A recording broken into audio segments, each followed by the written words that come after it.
wal upui mo papui apo nang ma kha kan ha kha unaw CNF te na du tok pasala fual ang main I du tok ni chemaya achang le zu ka in to lo tia thui soi le hianin ha amaro chu thu enge kan tiang ni lo pui te thui soi thina ke ni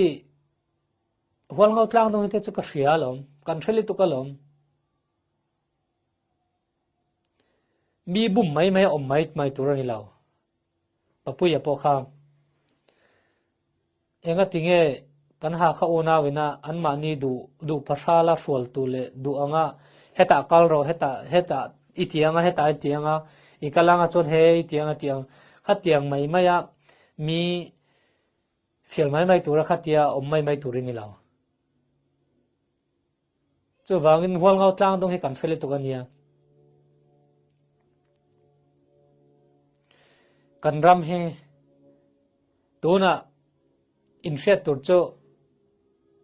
kan nu lok te a chapchar kut Indianapolis le Maryland apo insiama puduom Mizoram Chief Minister puduom poron kala thuzonan ne ya chu ta chon enge soi puduoman chin ti te chu mi min kaw na mai me nia amaro chu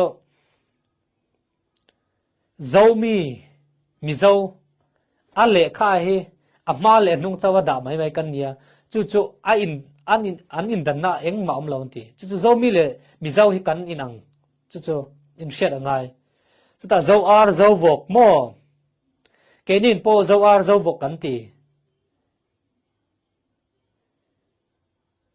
papuya khapo khai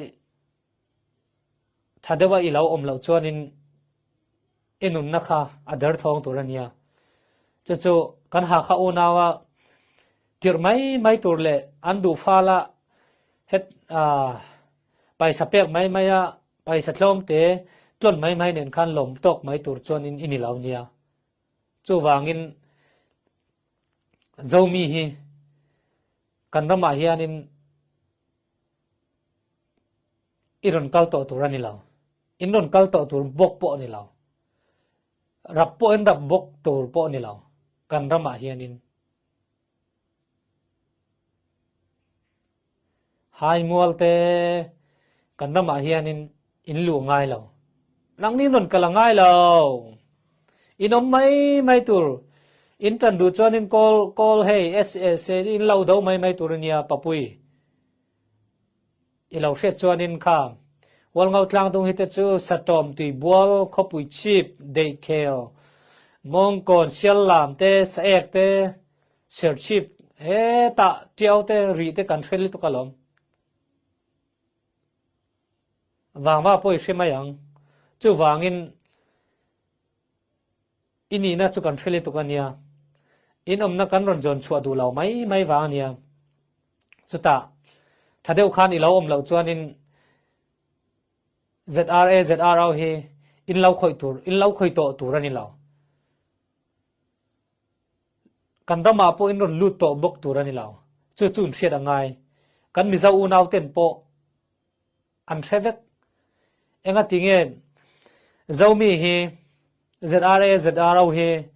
tun ma kum som thumla ya ding ton ya tun nuloka PDF anga ramboi wanga hetia ding anni law chu wangin in poi kha kan soi law in poi khoi po kan khoi bok law chu wangin anga tinge poi khoi law chu om hle mai kha chu in don khoi chen mai kan da man ron lu ta kan in ka ba kan in dawa dar kar chu jate ni law pui te hliam le chi po in soi du law ha kha unaw ne in tang tlang ti chu kan theli to kania chu wangin ani thei chuan in ha kha unaw te hianin ram hla mun danga om theula chuan kan du sak chu